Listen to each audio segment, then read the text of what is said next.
So this is a Bailey Unicorn Cadiz. Just going to take you around the van and show you how it operates. Front of the van, you've got your jockey wheel, hitch and handbrake. We'll demonstrate these to you in person here on site. Coming down the side of the caravan, and on either side at the front, you've got your two wind down legs to stabilise the caravan while it's on site. They're only there for stabilising, not lifting the van. If you lifted the caravan with these, it could potentially damage the floor of the caravan. Going further down the side of the van, you've got your water pump connection, which simply pulls out and pushes into the side of the van. Use the cap to lock it in place. Then you've got your pickup pipe that drops down inside the ack roll with the pump on it. I'll show you how to fill the system once we go inside the van. Heating and hot water flue on the side of the van is very simply there to allow the heating system to breathe. Does very much the same job as what your flue does on the side of your house. Coming into the locker on this side of the van, you'll see you've got your two gas bottle tie downs. Gas bottle tie downs are just there to tie down the gas bottles, and you carry a maximum of two 6 kilogram propane gas bottles at any point. On the side of the van, you've got your gas regulator. If you need the gas pipe work, we do have that available here on site also, should you need it. Wheel nuts and motor mover. We'll demonstrate the motor mover and torque the wheel nuts to the correct setting prior to the caravan leaving site. And we'll do that so you can see that they've both been done. Down the side of the van, you've got your two grey waste pipes. So the fresh water goes in the front of the caravan just here, and the waste water will come out the side once it's been through the two sinks and the shower on board the caravan. You've then got a storage locker for underneath the single rear bed at the back of the van. You then come to your toilet areas, or toilet tanks. So you've got your toilet flush tank up top here, so you'll open this up and you'll put 3.5 litres of water in here and a cap full of the pink fluid prior to use. Then in the bottom, you'll find your toilet waste cassette, which is just tucked back here, which you release by pulling up the orange handle and pulling the cassette towards you. The orange neck here turns out 90 degrees, so the waste can be tipped away. The neck of the cap is a measure for your pink and your blue fluids. And on the back of the cassette, you've got an orange pressure relief button, so when you're tipping the waste away, it doesn't spear and splatter back at you.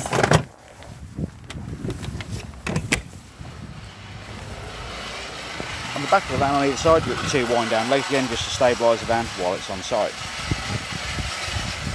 Coming down the door side of the caravan, you've got a 3-pin socket and an aerial connection in the side of the van here.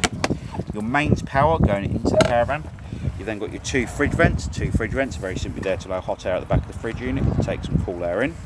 And at the front of the van, you've got a storage locker underneath the front seating area, wind down leg and your barbecue gas point. You can go onto the inside of the caravan now.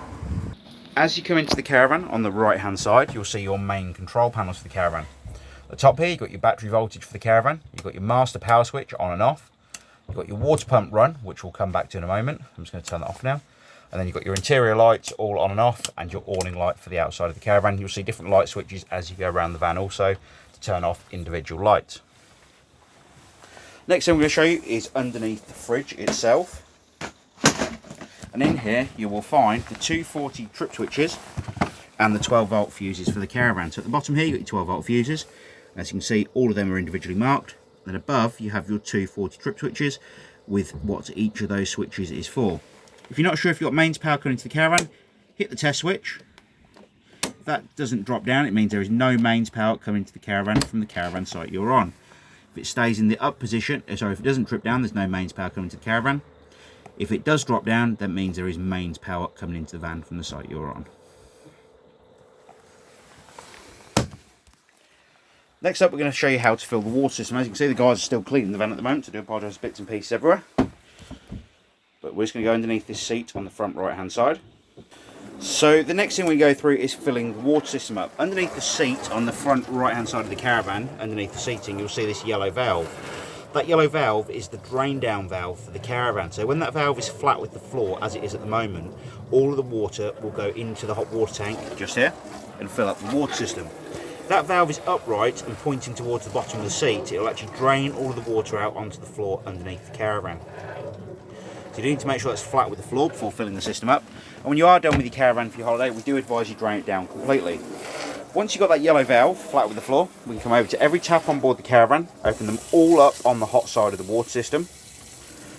So as you can see, very low water pressure coming out of here at the moment. Then when I come over and turn the water pump on, the water system will start filling up.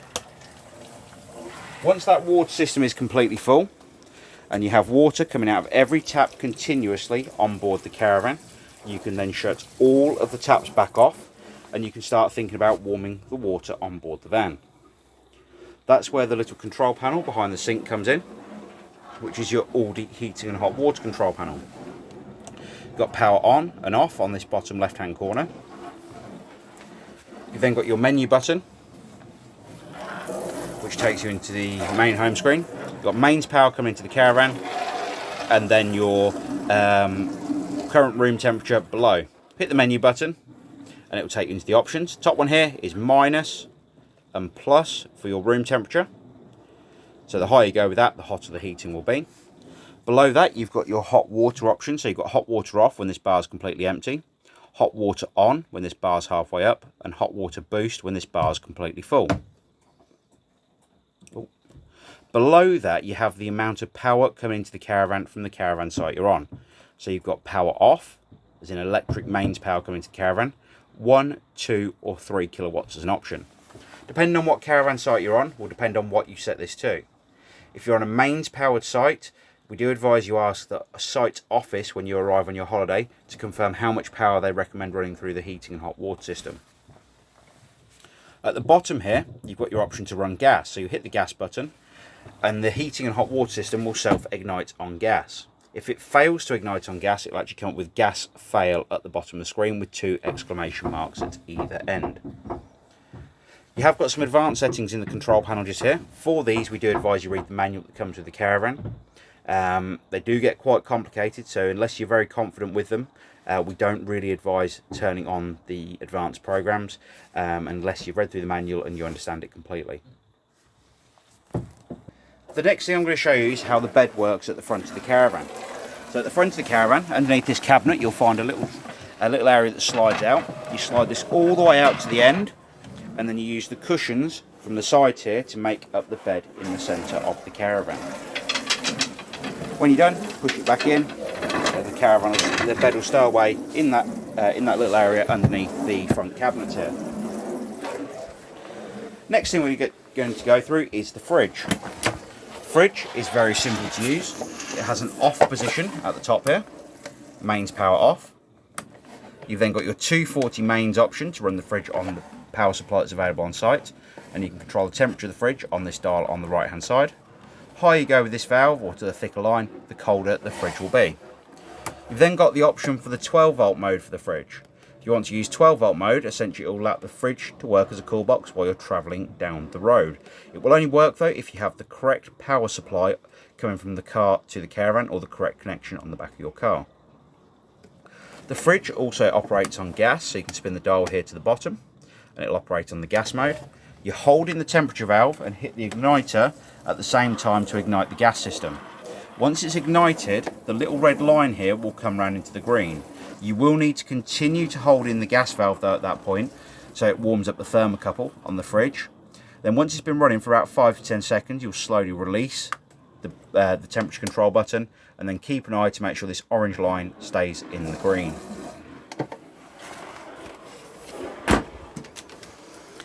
In the cupboard above the microwave, you'll find that it's got a solar panel charger, or the solar panel charging system. You do not need to do anything with this. It operates on its own. Obviously, just remember, if you do cover up the top of the caravan during the winter, it will be getting no signal to it and it will actually drain the battery. Underneath the bed, on the right hand side rear of the or left hand side of the caravan, as you're going down towards the bathroom, you'll actually see the front table is stored underneath there for when you are on site. The panel you see in the floor is for the onboard battery, the 12 volt battery. And then below the bed on the right hand side also, you'll see this little black cap underneath on the floor. That little black cap is where you access to lower the spare wheel from underneath the caravan to the ground. And underneath the front seating area from the storage lock on the outside, you'll see a bar in there with a hook on the end that allows you to wind it down. Coming into the bathroom now, and the last part of the caravan we're going to go through. The toilet has an electric flush at the rear here, which you can see here. The toilet has a toilet full indicator light to let you know when the toilet waste cassette is completely full. The toilet seat itself actually turns for your convenience, as you can see here. However, when you're done using the toilet and you want to empty the toilet waste cassette, you'll need to make sure this toilet's in the central position. And below the toilet, you'll see there's a toilet waste handle. This grey handle needs to be pushed across to the right hand side to allow the toilet waste into the cassette and back into the central position when you're not using the toilet, as it will stop smells coming up inside the caravan, and also it will allow you to remove the toilet waste cassette from the outside of the van. So that is the Bailey Unicorn Cadiz. If you have any further questions on the caravan, please don't hesitate to give us a call here at the Caravan Company, and we'll be more than happy to help. We appreciate your business and we look forward to seeing you here soon. Bye bye.